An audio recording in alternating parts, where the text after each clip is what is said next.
Deathloop is an acquired taste. It's much different from the games that developer Arcane has done in the past. While the stealth and shooting mechanics have been refined rather than remade, the game has a much different vibe than their previous offerings, which include the Dishonored series, the Prey reboot from 2017. This story more resembles James Bond mixed with Black Dynamite, sprinkling some Memento-style narrative design, and features an antagonist that you're constantly going back and forward with over radio. The game also features a unique gameplay loop that's a breath of fresh air for the single-player FPS genre and a vast upgrade tree for all the powers you collect. While not perfect, Deathloop is one of the most original first-party titles I've seen a developer release since around Death Stranding, and that's Kojima we're talking about.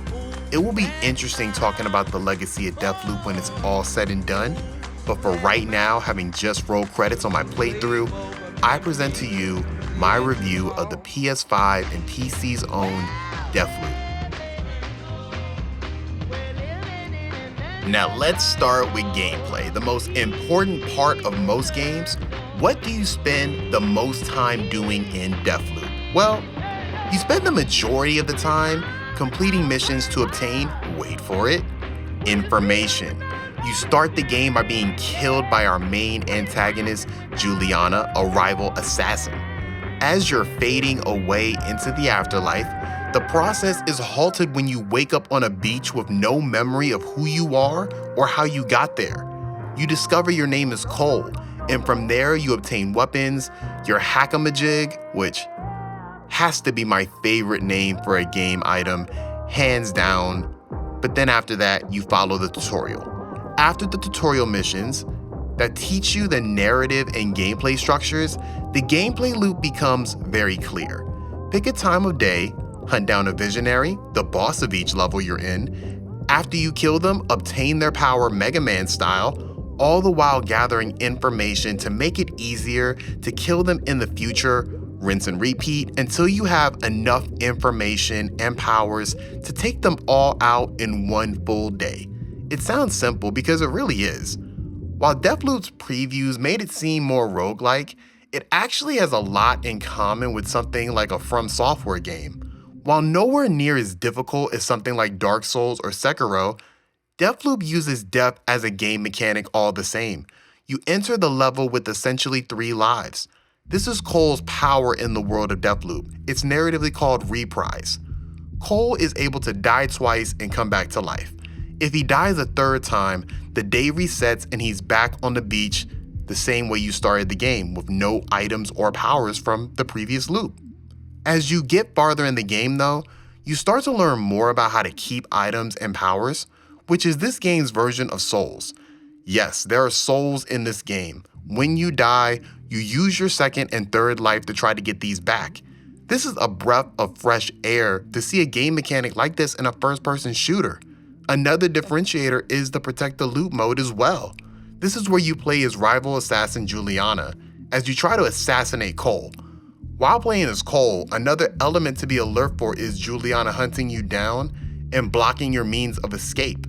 Juliana is played by another player via online and can either make you really want to throw your controller for losing a good run, or if you successfully murder her, getting some rare items in the process always feels good. This does a great job separating Deathloop from a shooter like Doom or Wolfenstein, other single-person, FPS shooters that are published by Bethesda. This is a different thing, and I love the originality that Deathloop brings to this genre. It does a great job separating Deathloop from a shooter like Doom Eternal or Wolfenstein, other first-person shooters that are published by Bethesda. I think it does a great job of just making it feel different. And speaking of gunplay, for the most part, it's pretty solid. Aim assist is really forgiving, but you can always adjust that to your heart's content in the options if you're looking for something with a higher difficulty. The guns feel good, but I can't help but think that the DualSense integration was lacking compared to a first-party offering like Ratchet & Clank and Returnal from earlier this year. Yeah, they're adaptive triggers, but it doesn't pack the same punch as even a gun from Borderlands 3. It's definitely a nitpick, but just wanted to point it out. Meanwhile, the animations for the guns and the reloading is perfection.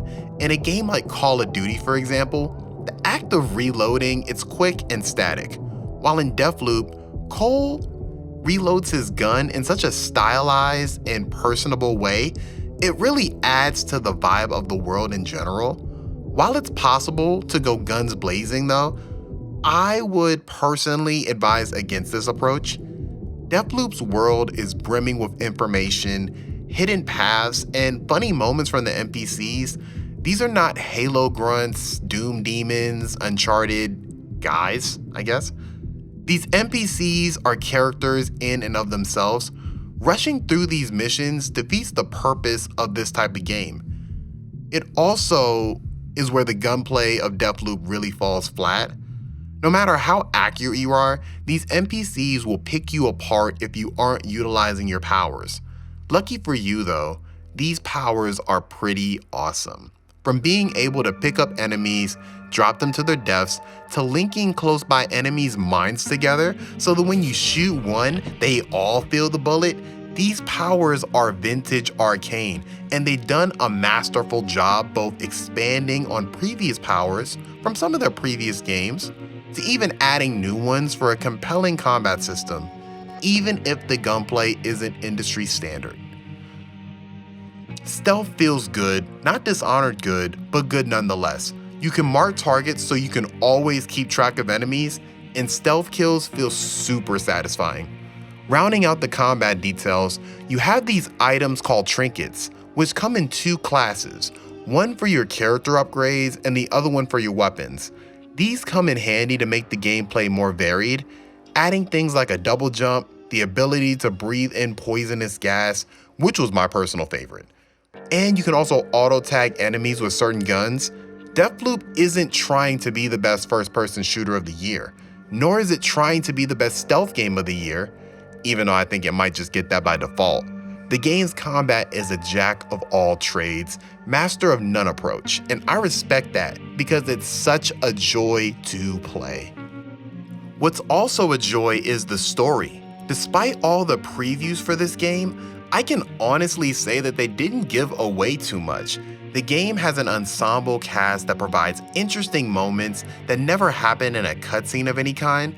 Deathloop really has very few of those, opting for everything to take place in a first-person view and in-engine. It's a decision that pays dividends in setting Deathloop apart from other AAA fare.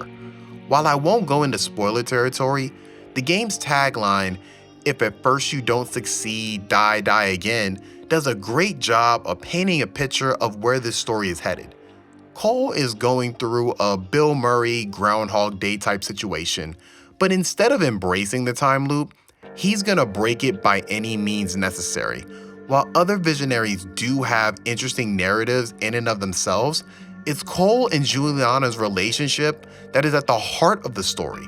The two share the most dialogue together, so it was important that their voice actors do a great job in portraying these characters, especially Cole, who talks to himself and makes jokes about the crazy situation he's in. Jason E. Kelly does a great job giving Cole a personality not afforded to many gaming protagonists, while Azoma Akagwa, I'm sorry for mispronouncing that, she brings a sass and bluntness that benefits Juliana's character. While it's not Last of Us level storytelling, it's unique enough to be on the right end of gaming storytelling. The sound and music in this game is also very strong, which gives me Austin Powers Shagadelic vibes. Its jazz pieces when the combat picks up never gets old, not even once, and even the sound of your powers sound badass. I played on a soundbar, mixing speakers, and headphones, and I had a great experience with all of them. So I don't know how it is with surround sound. You might vary, but I haven't heard any bad things about it. So yeah, even TV speakers sounded good with this. So the sound is definitely a positive. Now I do want to get into some of the negative because not everything is perfect with this game. I've gone on and on about what I like, but there are a couple things that I don't as well, and I want to kind of get to them. I'm gonna first start with the graphics, which they're not bad by any means. They're actually quite good in a lot of cases, but this is a next-gen only game. This doesn't look better than even something like Doom Eternal. Now, the animations are great. Every NPC and even Cole has a flair in which they reload, run to cover, even how they communicate with others in and out of combat. But the actual character models of the NPCs, besides Cole and the Visionaries at least, they're kind of lacking. Everyone wears a mask, which is a pretty creative way of not having to create multiple character faces, I'd say. While it's better than seeing Cole kill the same person over and over again like other games tend to do, it's still a drawback that I thought was worth mentioning. But the next issue is a little more egregious, and that's with enemy AI. Now, I'm not gonna mince words. These are some dumb people, and they actually take me out of my immersion sometimes. I can be having a firefight with a group of 6 in one room. I leave and close the door to that room, and they just forget that I was ever there. This isn't a problem for every encounter because most times you're in an open area, but for levels like Alexis's party, the AI just functions terribly.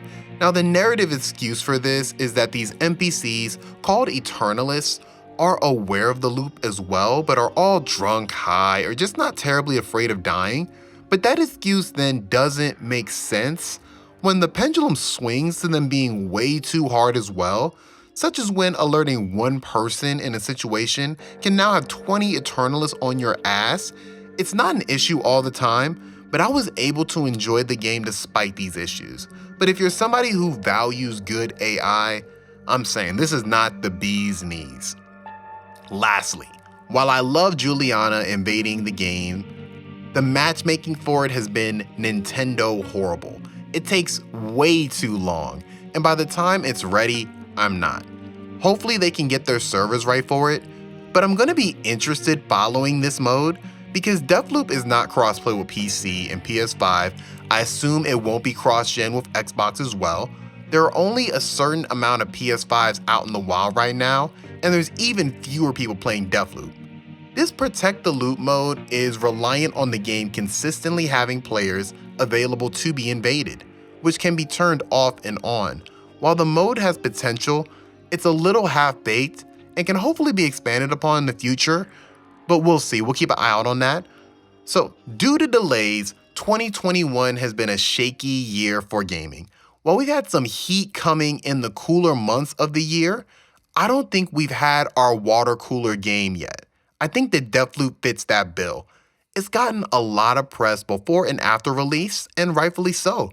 It's published by Microsoft as a time exclusive for the PS5, for God's sakes. It features a type of story we really don't see in games often. While its flaws are apparent, Deathloop is a step in the right direction for game design in the single-player FPS space. It even has some Dark Souls, Metroid, Mega Man, and even some BioShock DNA in it. And combined with Arcade's attention to detail, Deathloop showcases another reason why it's great to own a PS5 if you're not already a part of the PC master race. All that being said, I give Deathloop a royal 9 out of 10. This is Thomas, the Duke of Procrastination, signing off. I bid thee farewell.